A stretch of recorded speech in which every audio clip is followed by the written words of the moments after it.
പോഷക സമ്പുഷ്ടവും നല്ല രുചിയുള്ള മുരിങ്ങയില, മുട്ട, ഗോതമ്പ് ഇത്രയും ചേർന്ന് ചപ്പാത്തി.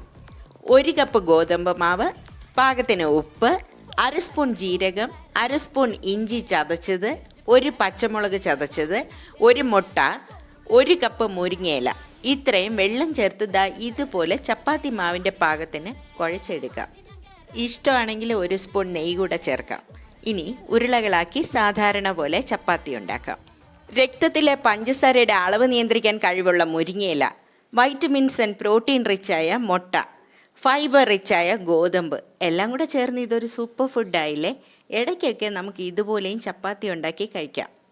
തടി കുറയ്ക്കുന്ന, ദഹനശേഷി കൂട്ടുന്ന ഗോതമ്പിൻ്റെ കൂടെ ഉയർന്ന പോഷകങ്ങളടങ്ങിയ കുറഞ്ഞ വിലയ്ക്ക് കിട്ടുന്ന മുരിങ്ങയില സമീകൃത ആഹാരമായ മുട്ടയുടെ കൂടെ ചേർത്ത് രുചിയുള്ള ചപ്പാത്തിയാക്കി നമുക്ക് ഡെയിലി ഡയറ്റിൻ്റെ ഭാഗമാക്കാം.